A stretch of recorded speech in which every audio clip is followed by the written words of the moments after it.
Welcome everybody on YouTube to the VOD of Flux versus Printf. This is Game 1, King's Sejong Station. We actually get to see something cool for once here, which is that we're actually using the team button in GameHeart, and it is actually accurate to the person playing. But we'll talk about that when we get into the game. Flux is from New Zealand, by the way. Printf's US American citizen. It's quite the distance between the two. Hopefully lag will not become too much of an issue. We shall see. If you're hearing any noise in the background, it's coming from the garage, which is immediately to my left. Hopefully not too much of a problem with that. In the bottom right of the map here on King's Sejong Station Ladder Edition, it is our green Protoss player, Quasar's Printf. And in the top left of the map, we have his opponent from Team Frenetic Array. It is our pink Zerg player, Flux. Do the zoom-ins, but whatever, we can live without that for one game. So, this is going to be a pretty interesting match. I mean, everybody here knows about Printf. They know he tends to be a pretty cheesy player, but he's hit Masters League now. Flex has been up there for a while too. And I think it'll be pretty interesting to see kind of what refinements Printf has brought to the table that has allowed him to do well with this. Now, as you recall, as a Protoss player, we've only really ever seen him cannon rush into Blink 4-gate, I believe. That is pretty much his preferred style of play. We'll see if he goes for that here or if he tries something different. But yeah. Also, nice to see you. I believe that's ViperX's account, hanging out with us in Twitch right now. And it's not trapping my mouse in the window. Well, there's actually an easy way to fix this. Anytime this happens to you in game, hit F10, hit options, hit accept. Here's fixed. Problem is gone. Pretty going spawning pool first here from Flux. Otherwise not. I think that actually might have been a 10 pool. So he's pretty much aware of his opponent's cheesier tendencies here. Printf was grabbing the cannon, grab the forge to start the cannon rush if he wants to go for it. He's got a probe hidden in the base.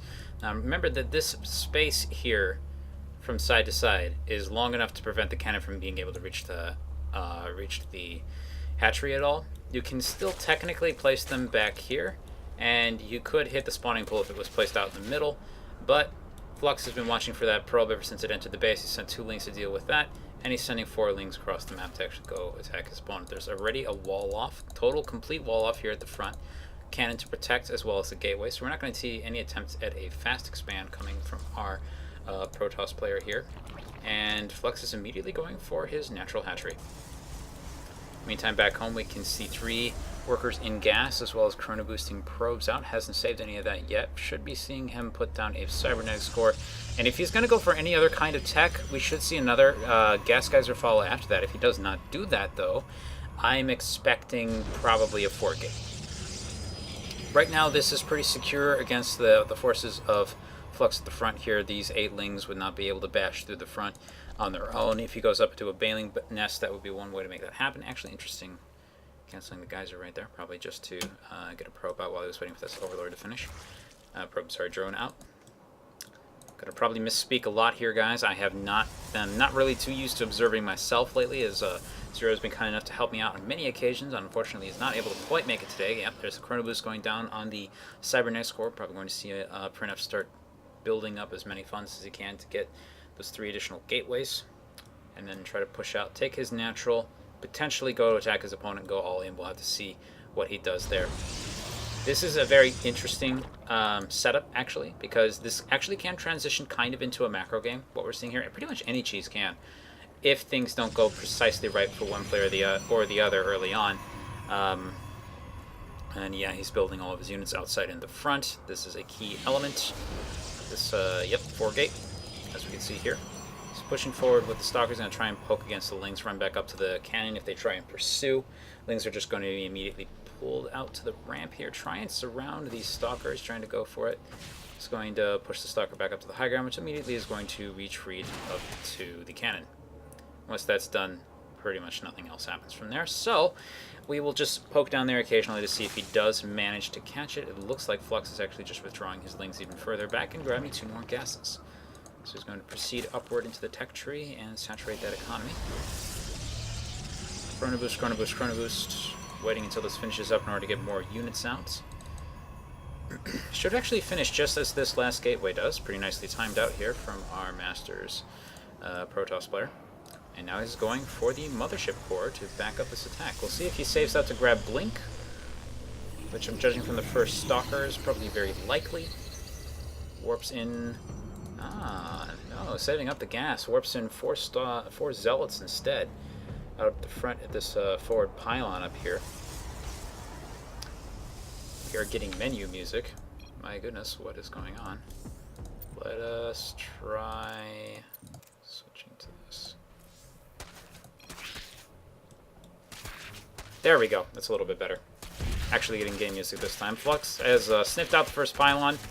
Unfortunately, that is not the one where the majority of the units are actually being warped in at, so he's not going to be able to interfere with that process at all. Nice on Printf for putting it a little back here. It does give Flux a small defender's advantage, though, in this initial engagement coming up here. A lot of links at the front, 2 spine crawlers as well as a queen, or 2 as well as a third, and a 4th spine crawler coming up on top of that. It's going to be quite difficult for Printf to really break into this location. He's going to move forward. Lots of links coming out here, and here goes this round. He's trying to focus down the the spine crawlers. We're going to lose all of his zealots in exchange, and now the lings are pushing the Stalkers back out, being very, very careful to engage on the creep as to force Printf to take engagements a little bit at a disadvantage, and he's held pretty well in this first attack here. 4 more Zealots moving out to the front to join up with these 2 Stalkers, and on the back of this, it looks like he's going to create a Stargate and try and get an advantage with that. Mothership Core moving out along with the rest of the units. Tried to duck forward a little bit, poke at something back there, wasn't quite able to make it happen. And we're just going to have to wait and see what happens from here. Speed is now available, so Flux is now going on the offensive. He's going to look for his opponent's army. He's completely missing it, though, as it is present on top of this high ground here. He's moving toward here. He's trying to see where is that reinforcement pylon. He does find the army here with the Mothership Core. Time Warp goes down, slows down the ability of the Lings to actually get a surround against these units. And here comes a flank from the back. He's going to pick off these Stalkers and finish off the Zealots from here. And he's pretty much done it against Printf's initial army here. It's going to be a question of, does he have what he needs against the follow-up with the Void Rays coming out across the map? And do we actually even have any in play yet? Nope, no Void Rays in play. Only the 1 cannon at the front here. There's a lot of health in the form of these buildings to get through before he can even poke at the cannon, though, so I think we'll probably see him wait a little bit longer before starting that attack. Still hasn't found this proxy pylon from Printf out here in the top right of the map, and that is one thing that is working in our Protoss players' favor at the moment. Lots of roaches have been created, moving them back as well. 4 spine crawlers at the front, and he is proceeding upward into more roach tech. He's grabbing additional queens. Hasn't really done much else to do anything with potential anti-air. He does see the Void Rays now as they take out 1 Overlord here at the kind of bottom middle part of the map. So he's aware of what the follow-up is. And this is a pretty rough situation for Printf. He's on 1 base's worth of gas, so this is the only additional tech that he can really grab. And it comes at the cost of his ability to really make Stalkers. So it's going to be pretty much just Zealot Void Ray from here on, and the army is going to be very small, as you can see here. He's going to need an incredibly solid engagement. In particular, he cannot let this hatchery finish. If this hatchery finishes, he will never be able to catch up to the economic power of Flux. Meanwhile, Lings are moving out to here. He's checking to see the existence of a base down here. Void Ray, nope, does find a pylon down here. Completely misinterpreted the dots. And we have 2 Void Rays against 5 Queens and a lot of Zealots. It's still a little bit of an intimidating force. And it looks like Printf is either attempting to bluff a retreat or... not sure here. Time is not on his side. Not to say that he needs to rush the attack now, but he needs to find the perfect angle to engage at and take it. Sees the exposed creep tumors. Is he going to bother taking those out on the way back? Nope. He's going to push forward. He does see the transfer of workers, and he's going to take out a couple of them and then go immediately for the hatchery, which has actually just finished. So this, if he can take this down without losing anything, this is a pretty decent blow against our Zerg player. Unfortunately, he's still pretty far behind. These Lings and Void Rays alone will probably never be able to take out this army. He's going to get pretty close, though, as he's doing a huge amount of damage to all these Roaches, but unfortunately his Zealots are just starting to fall. He's down to 3. He's lost both Void Rays, and all of the Zealots are now out of play. It's too much damage. GG.